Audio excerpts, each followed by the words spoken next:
अस्सलाम वालेकुम दोस्तों मैं हूं मोहम्मद शुएब और आप देख रहे हैं YouTube channel Shoaib health care. Shoaib health care में आपको खुशामदीद कहता हूं। वीडियो देखने का शुक्रिया। वीडियो पसंद आए तो लाइक का बटन ज़रूर दबाएं, कमेंट्स करें ताकि आपको मेरी वीडियो कैसी लगी आप वीडियो मुकम्मल देखिए ताकि आपको तमाम सवालात के जवाब आसानी से मिल सकें। कमेंट्स के ज़रिए भी आप वीडियो के मतलब कोई भी सवाल पूछ सकते हैं, आपको फ़ौरन जवाब दिया जाएगा। आपकी सेहत हमारे लिए बहुत अहम है।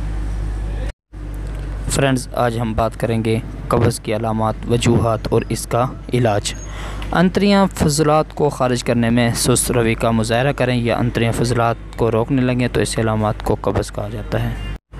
कब्ज़ हो जाने से क़ुव्वत हाज़मा और भूख में कमी होने लगती है।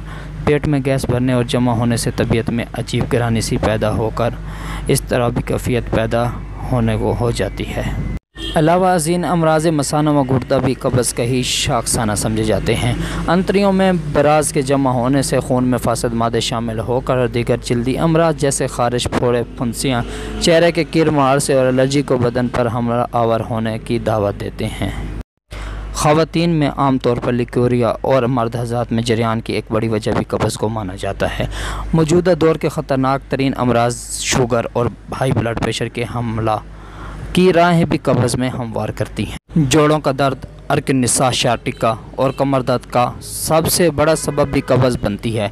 अल-मुख्तसर ये कि तिबी माहिरीन कब्ज़ को बीमारियों की माँ कहते हैं। तिबी माहिरीन की राय के मुताबिक कहा जा सकता है कि हम अपने पेट को दुरुस्त रख कर लातादाद बीमारियों से महफूज रह सकते हैं। सब्ज़ियाँ, फल, फलों का रस और रेशेदार ग़िज़ाओं का बकसरत इस्तेमाल से कब्ज़ से बचाने में मुआविन साबित होता है। सब्ज़ियों और फलों में पानी की वाफिर मकदार पाई जाती है। अलावा अज़ीन रोज़मर्रा जिस्मानी ज़रूरत के मुताबिक पानी का इस्तेमाल भी जिस्म को सेहतमंद रखने में अहम किरदार अदा करता है। फ्रेंड्स, अब आते हैं इलाज की तरफ। वैसे तो बहुत सारे इलाज हैं कब्ज़ के लिए, लेकिन जो मैं आपको आज इलाज बता रहा हूँ ये सिरप है लेक्सोब्रान सिरप। इसके 2-2 चम्मच 3 टाइम पिएँ, सुबह, दोपहर, शाम, और ये लिक्विड फार्म में है, हर मेडिकल स्टोर से मिल जाता है।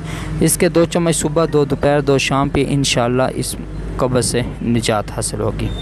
फ्रेंड्स, अगर आपको मेरी वीडियो अच्छी लगी हो तो प्लीज़ सब्सक्राइब कर दें चैनल को और साथ दिए बेल आइकन के बटन को दबा दें ताकि मेरी हर आने वाली वीडियो आप तक पहुंच सके। और बहुत सारी दुआओं में याद रखना। ओके फ्रेंड्स, अल्लाह हाफ़िज़।